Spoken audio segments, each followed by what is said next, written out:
Hi, and welcome to the next instalment of A Skeptic Reads the Qur'an. So let's dive right in, and I'll continue reading from verses 21 to 22.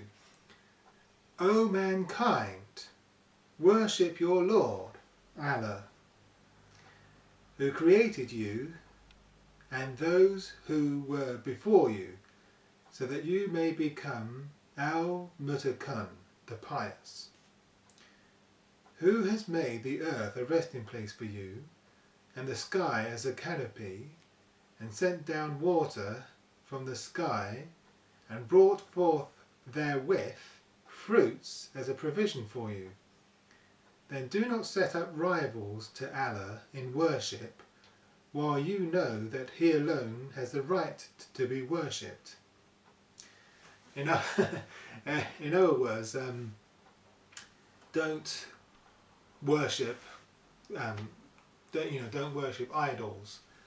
And there's a handy footnote, narrated Abdullah. I asked the Prophet, what is the greatest sin consideration with Allah? He said that you set up a rival to Allah, though He alone created you. I said, that is indeed a great sin. Then I asked, what is next? He said, to kill your son, lest he should share your food with you. I asked, what is next? He said, to commit illegal sexual intercourse with the wife of your neighbour. And there's a quote from Sahih al-Bukhari, from the Hadith. And if you, Arab pagans, Jews and Christians, are in doubt concerning that which we have sent down, i.e. the Qur'an, to our slave, Muhammad, then bring a surah of the like thereof, and call your witnesses, supporters and helpers, besides Allah, if you are truthful. But if you do it not, and you can never do it, then fear the fire, hell, whose fuel is men and stones, and prepared for the disbelievers. Okay, so there's a challenge here, a challenge to unbelievers to bring a surah like the one found in the Qur'an. Well, that's easy. I think anyone could, and especially these days with computers and spell checks and grammar checks, and there are many books better much better written than the Qur'an. The works of Shakespeare, the works of Chaucer, Homer, Plato, just to name a few. They're much they're much better books, more eloquently written than the Qur'an. So there you have it. 25, verse 25, and give glad tidings to those who believe and do righteous good deeds. That for them will be the gardens under which rivers flow, paradise.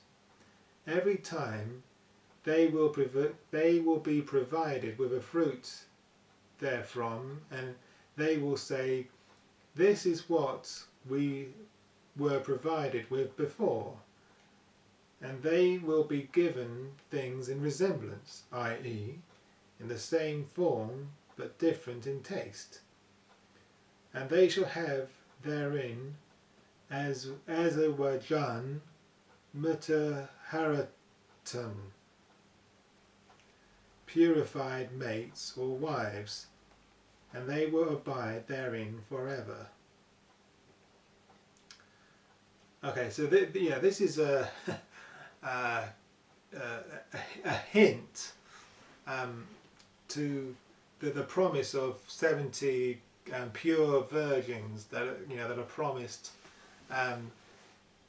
to martyrs who die for Allah's cause. And there's a footnote as well: having no menses, stools, urine, and also see the footnote of verse 29:64. But we'll leave that for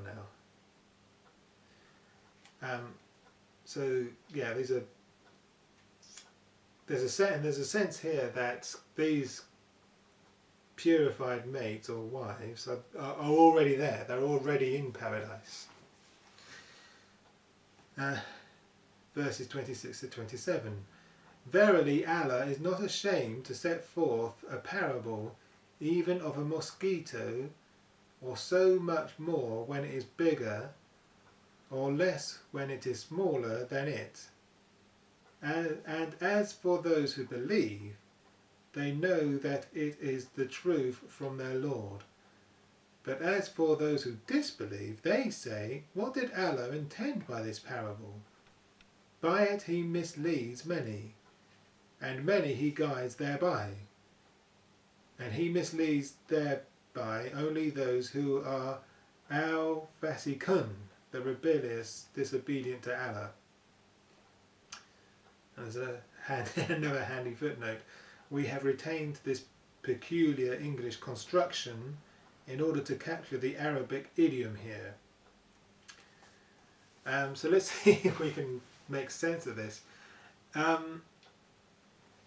Again, as I observed in the last instalment,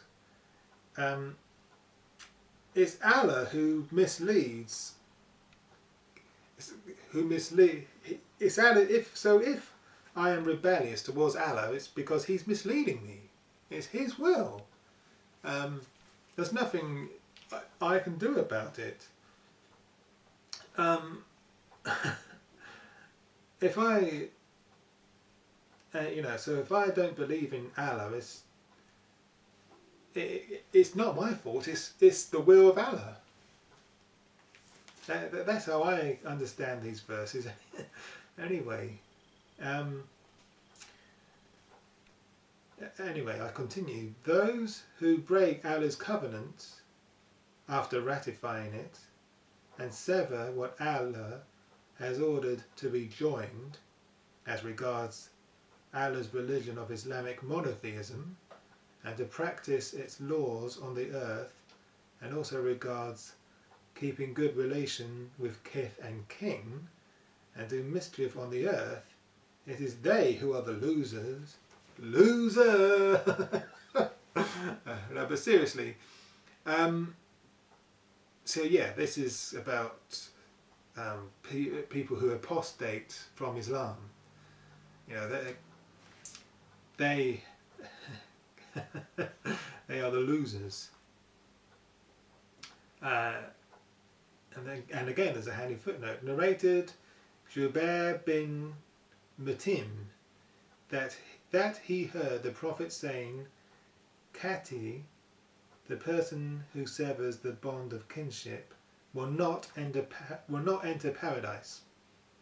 So in other words, we're to understand that whoever is a Muslim but then apostates from the Islamic faith goes to hell, basically.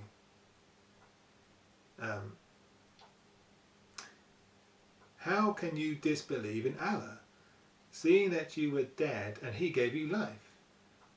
Then He will give you death, then again will bring you to life on the day of resurrection, and then to Him you will return.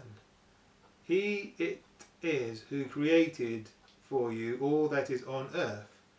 Then He rose over towards the heaven and made them 7 heavens, and He is the all-knower of everything.